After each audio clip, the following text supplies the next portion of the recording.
Steve, you must be really pleased to get a Wembley appearance in your first year at the club. Yeah, ecstatic. It was a fantastic display of rugby today. I'm just really pleased with the boys to be able to achieve our dream to get to Wembley, and now we're 80 minutes away of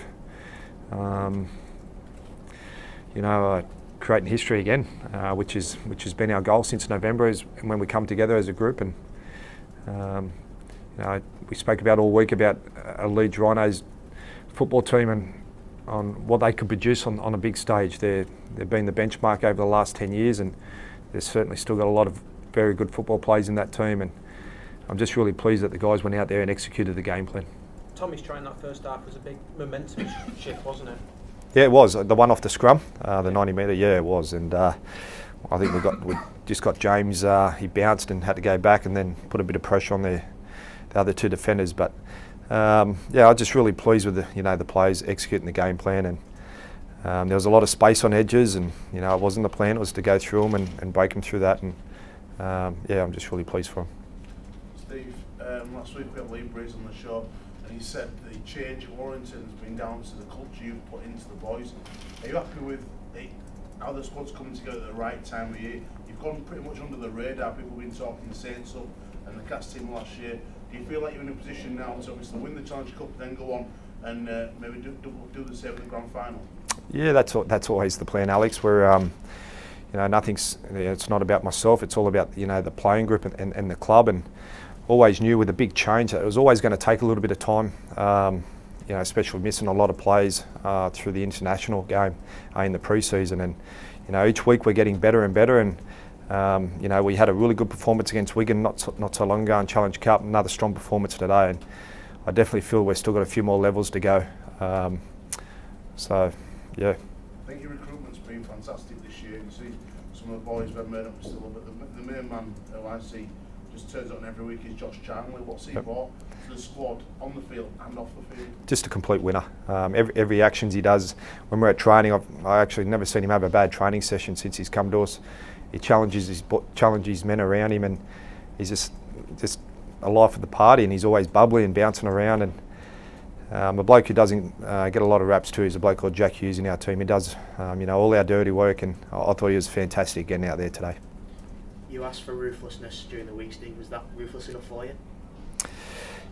Yeah, I thought we were. I wasn't happy with our block after half time, after we kicked it dead, and I thought we were a little bit loose around the ruck, and Brad Dwyer was playing over the advantage line a fair bit, and that I wasn't too happy with that block. But we regained possession a little bit, and then we overcome them. So it's a credit to the players to be able to just grind out a win against a very good football team in Leeds Rhinos. Was that one of the most pleasing parts for you, the fact that Leeds did come out like a bit of a train in the second half, but you did manage to wrestle control back from them? Yeah, certainly, and we spoke about that, and I'm just really pleased, and it's a credit to the players to be able to stay in the fight and grind out a really dominant display like that. I presume, Steve, you didn't have a chance to stay in a Catalans game. What have you made of their progress, and how do you approach their game on Friday now? So Wembley. Yeah, Tanya just spoke to me after the game, and I actually haven't really thought too much about that game for next week, but I'll start thinking about that tonight when I get home. But yeah, it's a bit of a it's a curly one, but our thought process as a club, and we spoke about it. And I know it's boring, but it's 1 week at a time. We'll enjoy tonight.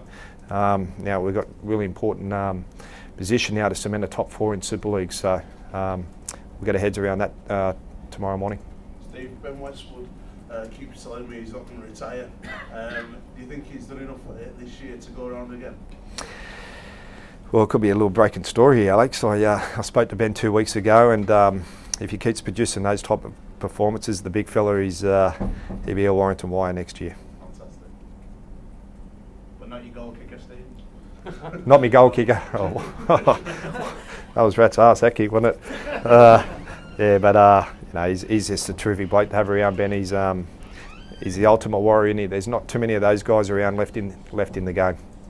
Des Clark was voted this week in the So Far Team of the Season, an article on our site. Do you think today, obviously, he just shows his class in that hooking position? He was just all over the Leeds Rhinos. Yeah, he was. I've got that much respect and admiration for James Roby, and I thought Des Clark, got the upper hand last week, and You know, he's, in my eyes, I'm sure Justin might think the opposite, but I feel he's, you know, been the benchmark number 9 this year, and I thought he was fantastic again today. You know, it's a credit to Daz how he approaches his training and set up his pre-season is a reflection of how he's playing now. When you were coaching over in Australia, did you ever think you'd be walking your team out of Wembley? Honestly, most probably not. No, it's amazing. It's amazing feeling at the moment. As a young bloke, I've always watched it as a young kid and envy of it. And used to sit up with my old man and watch it early in the mornings. And I've had a lot of mates who have played in it, and I've had Nathan Brown and Mick Potter, who you know, I've had some great working relationships with, who have been fortunate to be at Wembley, and it's important that we enjoy it. And yeah.